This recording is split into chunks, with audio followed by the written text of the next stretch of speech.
តាមរយៈអ្នកតស៊ូមតិផ្នែកសុខភាពសហគមន៍ឬ CHA កម្មវិធី Fund the Cat Toxic to Eat ជួយម្ដាយនិងអ្នកថែទាំកូនក្មេងរៀនអំពីជម្រើសអាហារសមុទ្រដែលមានសុវត្ថិភាពសម្រាប់គ្រួសាររបស់ពួកគេអ្នកតស៊ូមតិសហគមន៍សុខភាព CHA ដឹកនាំសិក្ខាសាលាចំនួន3ជាបន្តបន្ទាប់ដែលនីមួយៗមានអ្នកចូលរួមពី5ទៅ6នាក់សិក្ខាសាលាត្រូវបានធ្វើឡើងជាភាសារបស់អ្នកចូលរួមដូច្នេះអ្នកចូលរួមគ្រប់គ្នាមានអារម្មណ៍ថាស្រួលនិងត្រូវបានរួមបញ្ចូលមុនពេលសិក្ខាសាលាចាប់ផ្ដើមដំបូងអ្នកចូលរួមត្រូវបានធ្វើការស្ទង់មតិផ្នែកខាងប្រជាសាស្ត្រនេះជួយឲ្យអ្នកតស៊ូមតិសហគមន៍សុខភាពយល់របៀបដែលគ្រួសារសហគមន៍ប្រើប្រាស់អាហារសមុទ្រពីស្ទឹងទវ៉ាមីស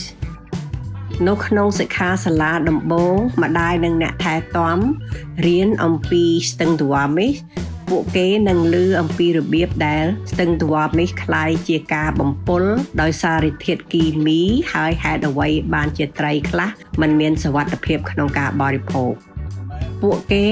រៀនអំពីស្ត្រីមានផ្ទៃពោះនិងកូនតូចប្រឈមមុខនឹងហានិភ័យធំបំផុតប៉ុន្តែពួកគេក៏បានរកឃើញអត្ថប្រយោជន៍សុខភាពនៃការបរិភោគត្រីសាល់មុននិងសុវត្ថិភាពផ្សេងទៀតផងដែរ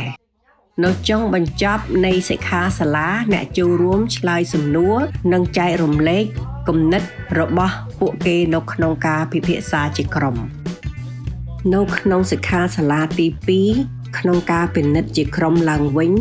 នៅអ្វីដែលពួកគេបានរៀនតាមរយៈសកម្មភាពដូចជា Go Fishing Bingo តាមរយៈការលេងដើរតួ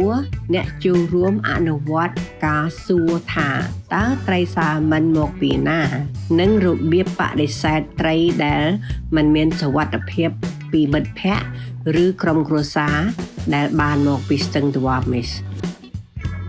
នៅក្នុងសិក្ខាសាលាផ្នែកទី3អ្នកតស៊ូមតិសហគមន៍សុខភាពដឹកនាំការបង្ហាញអំពីការចម្អិនអាហារអ្នកទាំងអស់គ្នារៀនអំពីរបៀបធ្វើត្រីសាម៉ិននិងចម្អិនអាហារដែលមានរសជាតិឆ្ងាញ់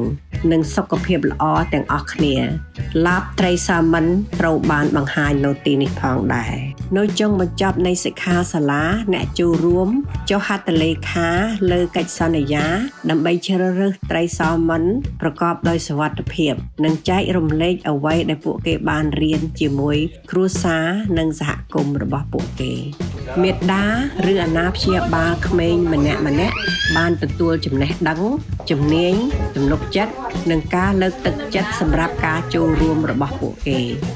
ត្រៀមខ្លួនដើម្បីការពារសុខភាពកូននិងរីករាយជាមួយនឹងអាហារសមុទ្រឆ្ងាញ់ប្រកបដោយសុវត្ថិភាព